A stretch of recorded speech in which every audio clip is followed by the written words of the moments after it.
بھائیو اپنے نبی کی نقل اتار، اللہ پاس کر دے گا۔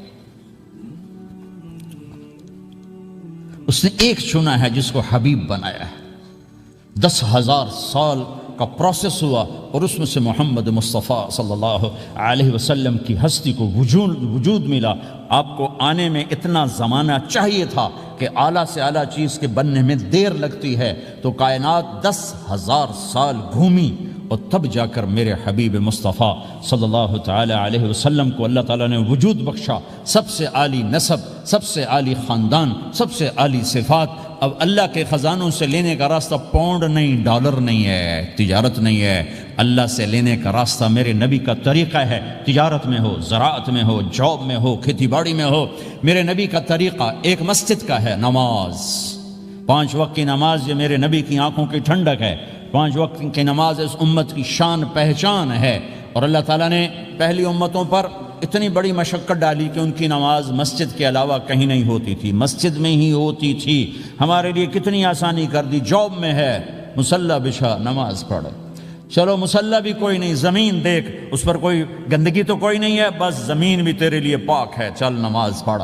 اور آسانی کر دی، پانی کوئی نہیں ہے، کوئی بات نہیں، مٹی میں ہاتھ مار، منہ پہ مل، پھر ایک ہاتھ مار، یوں کر، چل نماز پڑھ، میں تیری قبول کروں گا۔ یہ کسی امت کے ساتھ یہ نہیں ہوا، انہیں وضو ہی کرنا تھا چاہے پانی 50 میل پر موجود ہو، اور ہمارے لیے پانی کوئی نہیں ہے، چلو تیمم، مٹی میں ہاتھ ہمارا یوں کیا، پھر ہاتھ ہمارا ایک یوں کیا، ایک یوں کیا، چل بھائی اللہ اکبر قبول۔ عمار بن یاسر رضی اللہ تعالیٰ عنہ سفر میں تھے، ان کو نہانے کی ضرورت ہو گئی، نائٹ فال ہو گیا، تو انہوں نے سوچا کہ ویسے تو آدمی کو وضو کی ضرورت ہوتی ہے تو خالی منہ پہ ہاتھ مارا اور یوں کونیوں تک، لیکن مجھے تو غسل کی ضرورت ہے، تو خالی اس سے تو کافی نہیں ہوگا، تو انہوں نے کپڑے اتارے، اکیلے تھے، ریت کے اوپر کبھی یوں لیٹے، کبھی یوں لیٹے، کبھی یوں لیٹے، 3-4 دفعہ یوں اور یوں رول ہوتے ہوتے پھر انہوں نے نماز پڑھی۔ آئے اللہ کے نبی کی بارگاہ میں، یا رسول اللہ مجھے رات کو نہانے کی ضرورت پڑ گئی، تو میں نے کہا وضو کے لیے تو خالی یہ 2 دفعہ کرنا کافی ہے، تو یہ تو نہانا تھا، تو میں تو ریت میں خوب رول ہوتا رہا۔ میرے نبی نے انما یکفیک ضربتان، ارے سیدھے بندے عمار، اس کے لیے بھی اتنا ہی کافی تھا کہ تو یوں کرتا اور یوں کرتا اور تو پاک ہو جاتا۔ اللہ نے اس نبی کے طفیل، اس محبوب مصطفیٰ صلی اللہ علیہ وسلم کے طفیل، اللہ نے کیا کیا سہولتیں اور آسانیاں ہمیں عطا فرمائیں۔ پھر نماز 4 کی 2 رکعت کر دی کہ بھئی تم مسافر ہو 2 پڑھو، روزے میں سفر میں روزہ معاف کر دیا، بعد میں رکھ لینا، بعد میں رکھ لینا، قضا کرنے کو حکم، بالکل چھوڑنے کا نہیں، اور کہا کہ بھائی مریض ہو چھوڑ دو، مسافر ہو چھوڑ دو، اور نماز 2 رکعت کر دو، سنتیں چھوڑ دو۔ ابن عمر رضی اللہ تعالیٰ عنہ بیٹھے تھے تو انہوں نے 2 رکعت پڑھ کے بیٹھ گئے، تو ان کے خادم نے کہا سنتیں نفل نہیں پڑھو گے؟ کہا اگر پڑھنا ہوتا تو 4 فرض پڑھتا میں، میرے اللہ نے معافی دے دی تو میں کیوں پڑھوں؟ میرے نبی نے سفر میں سنتیں نہیں پڑھی کبھی، اپنی امت کو سہولت دینے، فجر کی سنتیں 2 پڑھتے تھے، اس کے علاوہ سنتیں نہیں پڑھی تاکہ میری امت کو سہولت ہو، آسانی ہو۔ ایک دفعہ بارش ہو رہی تھی اور کوئی جگہ نہیں تھی نماز پڑھنے کے لیے، تو آپ نے اپنی اونٹنی کو آگے کیا اور اس پر بیٹھ گئے، بیٹھے ہی تھے، پیچھے صحابہ نے اونٹنیوں پر ہی صفیں بنائیں، اور یہ نماز اونٹنی پہ بیٹھ کر ادا کی گئی بارش کے اندر۔ نماز اونٹنی کے اوپر نماز بھی ہو گئی، رکوع بھی ہو گیا، سجدہ بھی ہو گیا، سلام بھی ہو گیا۔ پہلی امتوں کے لیے نہیں تھا، سجدہ ہی کرنا پڑے گا۔ یہ اللہ کے محبوب مصطفیٰ صلی اللہ تعالی علیہ وسلم کی طفیل، میرے اللہ نے ہم پہ فضل و احسان کیا، تو میرے نبی کی زندگی میں عبادات میں نماز سب سے اعلیٰ نظر آتی ہے، سب سے نمایاں نظر آتی ہے، اور پھر بازار میں، گھر میں، دفتر میں، ماحول میں میرے نبی کے اخلاق، یہ زندگی کا دوسرا روشن پہلو ہے۔ میرے نبی کی ساری زندگی 2 لفظوں میں آتی ہے، عبادت اخلاق، عبادت اخلاق، یا تو اور لفظ حقوق اللہ حقوق العباد، حقوق اللہ حقوق العباد۔ حقوق اللہ میں نماز سب سے اعلیٰ، اور حقوق العباد میں لوگوں کی برداشت کرنا، لوگوں سے درگزر کرنا، معاف کرنا، جھوٹ سے بچنا، دھوکے سے بچنا۔ میرے نبی سے پوچھا گیا یا رسول اللہ مسلمان کنجوس ہو سکتا ہے؟ ہم نے کہا ہو سکتا ہے۔ یا رسول اللہ مسلمان کمزور ہو سکتا ہے، بزدل ہو سکتا ہے، ڈرپوک ہو سکتا ہے؟ آپ نے کہا ہو سکتا ہے۔ یا رسول اللہ مسلمان جھوٹ بول سکتا ہے؟ آپ نے کہا نہیں، جھوٹ نہیں بول سکتا، جھوٹ نہیں بول سکتا۔ ہاں، الا لعنت اللہ علی الکاذبین، جھوٹوں پہ اللہ کی لعنت۔ اس لعنت کے ساتھ 400 پاؤنڈ بچا لیے، 4000 بچا لیے، 4 ملین بچا لیے، 4 بلین بچا لیے، 4 ٹریلین بچا لیے، ساری دنیا کو بچا لیا، اور اوپر اللہ کی لعنت پڑی تو اللہ کی قسم گھاٹے کا سودا ہے۔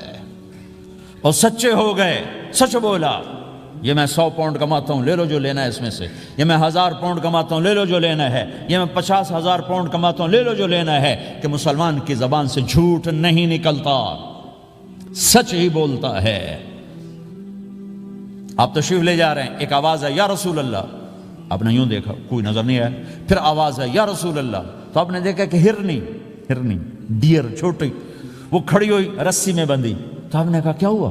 کہا جی آپ کا صحابی مجھے پکڑ کے لایا ہے، میرے چھوٹے چھوٹے بچے بھوک سے رو رہے ہوں گے، آپ مجھے چھوڑ دیں، میں بچوں کو دودھ پلا کے واپس آ جاتا، مجھے پتا ہے میرے اللہ کی تقدیر میرے بارے میں کیا ہے۔ تو آپ نے کہا اگر تو واپس نہ آئی تو پھر؟ تو اس نے کہا مجھے اللہ جہنم میں ڈال دے۔ آپ نے اس کی رسی کھول دی، خود وہیں بیٹھ گئے، اس نے دوڑ لگائی اور پہاڑوں میں گم ہو گئے۔ تھوڑی دیر کے بعد وہ دوڑتی ہوئی آئی اور آ کے سر یا رسول اللہ میں حاضر ہو گیا، تو آپ نے اس کو باندھ کے وہیں آپ بیٹھ گئے نہیں۔ دیر کے بعد وہ صحابی آئے جنہوں نے اس کو شکار کیا تھا، پکڑا تھا، تو کہنے لگے، ان کا یا رسول اللہ آپ یہاں کیسے؟ کہ میں ایک درخواست لے کر آیا ہوں۔ کہ کیا؟ کہ یہ ہرنی مجھے ہدیہ کر دو۔ کہ یا رسول اللہ سب کچھ آپ کا ہے، کہ بس یہ ہدیہ کر دو۔ کہ یا رسول اللہ حاضر۔ تو آپ نے اس کو لے کر رسی اس کی گردن سے نکالی کہ جا بچی اپنے بچوں کے پاس جا کے خوشی منا، سچ نجات دیتا ہے اور جھوٹ ہلاک کرتا ہے۔ ایک ہرنی جان کی بازی کھیل گئی سچ بولنے کے لیے، تم چند پونڈوں پہ جھوٹ بولتے ہو، ایمان کو برباد کر کے رکھ دیتے ہو۔ مسلمان جھوٹ نہیں بولتا، مسلمان دھوکہ نہیں دیتا، مسلمان کی زبان سے سخت بول نہیں نکلتا، کسی کو بے عزت نہیں کرتا، کسی کو کی بے اکرامی نہیں کرتا، کسی کا دل نہیں توڑتا، کسی کو ذلیل نہیں کرتا، خود سہتا ہے، اوروں کو خوشیاں دیتا ہے، خود دکھ سہتا ہے، اوروں کو راحت دیتا ہے، خود تکلیف سہتا ہے۔ یہ میرے نبی کے اخلاق ہیں، یہ میرے نبی کی زندگی ہے، اور یہ اسلام کا سب سے بڑا چیپٹر ہے اور سب سے مشکل چیپٹر ہے۔ جب میرے نبی نے لمبی نمازیں پڑھی تو اللہ نے روک دیا کہ میرے حبیب ما انزلنا علیک القرآن لتشقى، اتنی لمبی نماز نہ پڑھ کے تو تھک جائے۔ میرے نبی نے تبلیغ میں زور دکھایا تو اللہ نے روک دیا، فلتذهب نفسك علیہم حسرات، میرے نبی اتنا غم نہ کر کے آپ خود ہی آہیں بھرتے بھرتے آپ مر جائیں۔ میرے نبی نے مال سارا خرچ کیا، اللہ نے اس سے بھی روک دیا، ولا تبسطها كل البسط فتقعد ملوما محسورا، اتنا خرچ نہ کریں کہ آپ خود پھر دکھی ہو کے بیٹھ جائیں۔ خرچ کرنا بہت بڑا عمل، تبلیغ سب سے سارے عملوں کا سردار عمل، تبلیغ سے بڑا کوئی کام ہوتا تو اللہ نبیوں کو دیتا، اگر تبلیغ سے بڑھ کر کوئی کام ہوتا تو اللہ نبیوں کو دیتا، گشت سے بڑھ کر کوئی محنت ہوتی تو اللہ نبیوں کو دیتا۔ 950 سال نوح علیہ السلام گشتی کر رہے ہیں، اور اللہ کی مان لو، اللہ کی مان لو، اتنا عظیم عمل کا میرے نبی درمیانہ نماز سب سے بڑی عبادت، میرے نبی درمیانہ کام، لیکن جب میرے نبی نے اخلاق اچھے کیے، دشمن کو معاف کرنا۔ لیکن ایک آدمی آپ سوئے ہوئے تھے، آپ کی تلوار لٹکی تھی، ایک آدمی آیا، اس نے آپ کی تلوار اتاری اور یوں ہماری پسلی میں، آپ اٹھ کے بیٹھ گئے۔ اب وہ قتل کے ارادے کے لیے آ چکا ہے اور تلوار یہاں ہے، کہتا من یمنعک منی، اب بول تمہیں کون بچائے گا؟ تو آپ نے مسکراتے ہوئے کہا اللہ، تو اس کے ہاتھ سے تلوار گر پڑی، تو آپ نے اٹھا لی، آپ نے یوں سیدھی کی، اب تو بچا، تجھے کون بچائے گا؟ وہ کہنے لگا مجھے تو ہی بچائے گا، وہ تو اللہ کو جانتا نہیں تھا، کہا بابا مجھے تو ہی بچائے گا۔ تو آپ کہتے ہیں اس کا سر اڑا دو، یہ نبی کو قتل کرنے آیا ہے۔ میرے نبی نے فرمایا کلمہ پڑھتے ہو؟ کہا نہیں پڑھتا۔ کہا جاؤ معاف کیا۔ یہ میرے نبی کے اخلاق ہیں۔ 20 سال جنہوں نے قتل کے منصوبے مکہ والے، جب آپ مکہ میں فاتحانہ داخل ہوئے، ابو سفیان سب سے زیادہ آپ کو دکھ پہنچانے والوں میں پیش تو آپ نے ابو سفیان کو عزت دی۔ جو ابو سفیان کے گھر میں داخل ہوگا اس کو کچھ نہیں کہا جائے گا۔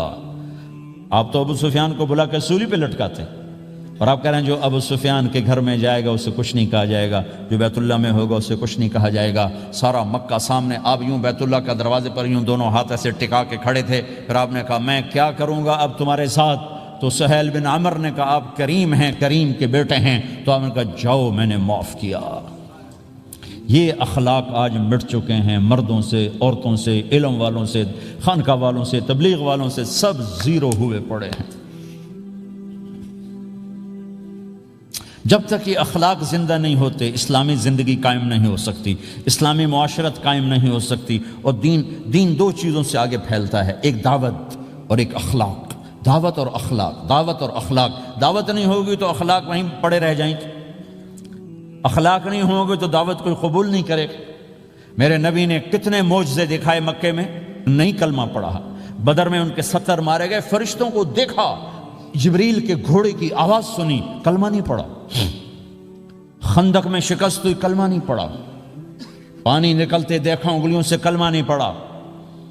ایک بکرے کا ایک بازو پکایا، ایک بازو بکرے کا، ایک اگلا جو بازو ہوتا، اور 40 آدمیوں نے کھانا کھایا اور ایک بوٹی کم نہیں ہوئی، ایک بوٹی کم نہیں ہوئی، کلمہ نہیں پڑھا۔ لیکن جب میرے نبی نے کہا جاؤ معاف کیا تو سارے ہی کلمہ پڑھ گئے کہ واقعہ یہ اخلاق نبی کے ہو سکتے۔ حنین کی جنگ میں جب بھاگے لوگ، شکست ہوئی، تو ایک صحابی کا بھاگتے ہوئے پاؤں ہمارے نبی کا پاؤں پر آیا، اور جوتا سخت تھا، تو آپ نے کہا اوجعتنی، اور آپ کے ہاتھ میں چھڑی تھی، آپ نے اس کو یوں ماری، کہا اوجعتنی، ارے تو نے مجھے کتنا زیادہ درد پہنچایا، دکھ پہنچایا۔ وہ بیچارے پگھل کے رہ گئے اور پریشان ہو گئے، اور فرماتے ہیں سارا دن میں پریشان، ساری رات پریشان کہ اللہ کے نبی کو میں نے تکلیف پہنچائی، اب میرا کیا بنے گا۔ اگلا دن ہوا تو اعلان ہو رہا تھا، بھائی جس کا پاؤں نبی کے پاؤں پہ آیا تھا اس کو اللہ کے نبی بلا رہے ہیں۔ تو صحابی کہنے لگے میں نے سمجھا بس اب میری تو دنیا بھی گئی اور آخرت بھی گئی، اب میرے اوپر کیس بنے گا اور مجھے ڈانٹ ڈپٹ بھی ہوگی، میرا کتنا بڑا گھاٹا نقصان ہوگا۔ یہ حاضر ہوئے ڈرتے ڈرتے، تو آپ نے فرمایا میرے بھائی کل میں نے تمہیں چھڑی ماری تھی، وہ مجھے معاف کر دینا، اور یہ 80 اونٹ تمہیں ہدیہ دیتا ہوں، 80 کیملز یعنی 80 پراڈو، 80 رینج روور کا یہ میری طرف سے تمہیں ہدیہ ہے۔ وہ حیران پریشان، یہ میرے نبی کے اخلاق ہیں، یہ میرے نبی کے اخلاق ہیں۔ کانٹے بچھانے والی نے 4 دن آنا چھوڑ دیا، بیمار ہو گئی تھی، تو آپ نے اب کیا بات ہے، وہ ہمارے راستے میں اب کانٹے کوئی نہیں ہیں، کہا جی وہ بیمار پڑی ہے جو کانٹے بچھاتے تھے، تو آپ اس کے گھر چلے گئے، ماں جی خیریت تو ہے، اب ٹھیک تو ہیں، کہا بیٹا مجھے کلمہ پڑھا دے، بس تیرے اخلاق نے مجھے فتح کر لیا ہے۔ میرے بھائیوں یہ چیپٹر بھول چکے ہیں، بھول چکے ہیں، بھول چکے ہیں۔ جب تک یہ چیپٹر زندہ نہیں ہوگا زندگی اسلامی نہیں بنے گی، معاشرہ اسلامی نہیں بنے گا، اور آگے قوموں کے لیے اسلام کا دروازہ نہیں کھلے گا۔ ہمیں معاف کرنا آتا ہو، ہمیں گالی دینے والے کو دعا دینا آتا ہو، غیبت کرنے والے کی تعریف آتی ہو، اور غیبت کرنے سے، غیبت سننے سے اپنے آپ کو ایسے بچاؤ جیسے زہر سے بچاتے ہو، اسے آگ سے بچاتے ہو۔ ایک دوسرے کو نفرت کا بول نہ بولو ورنہ ساری زندگی تباہ و برباد ہو جائے گی۔ میرے رب کی قسم، میرے نبی نے کہا ایک زبان کا بول انسان بولتا ہے اور جہنم کی گہرائیوں میں گر جاتا ہے، اور ایک زبان کا بول انسان بولتا ہے اور جنت کے درجات پر چڑھ جاتا ہے۔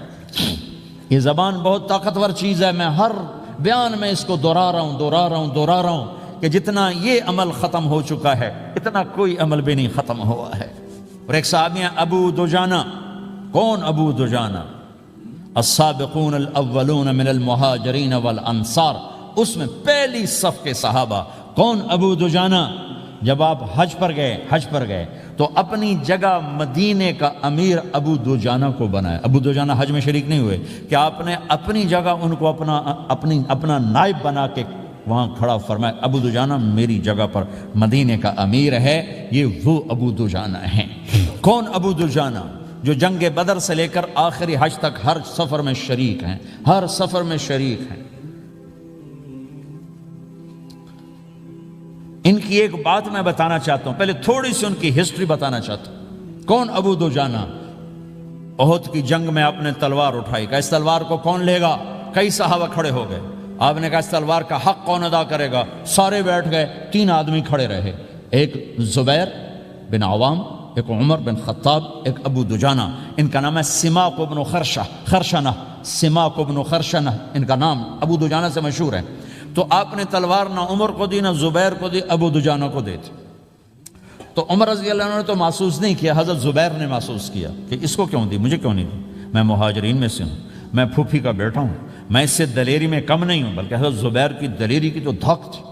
جدھر سلوار چلتی تھی کاٹتی چلی جاتی تھی، کہنے لگا میں دیکھوں گا یہ کیا کرتا ہے۔ تو ابو دجانہ کے پیچھے پیچھے زبیر ہو لیے، تو ابو دجانہ نے جو حملہ کیا تو 3000 کا لشکر تھا، اس کو چیر کے پار نکل گئے، پورے لشکر کو کاٹ کے پار نکل گئے۔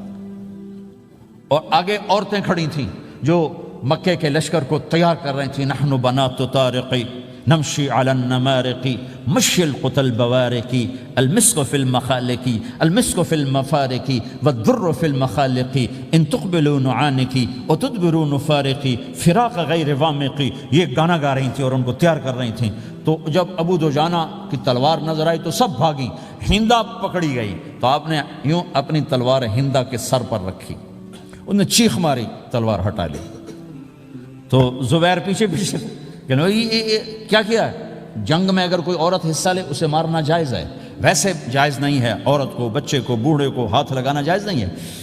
تو انہوں نے کہا تلوار کیوں نہیں چلائی؟ کہا میرے محبوب کی تلوار ہے، عورت کے خون سے رنگین کر کے اس کی شان نہیں گھٹانا چاہتا، یہ میرے نبی کی تلوار۔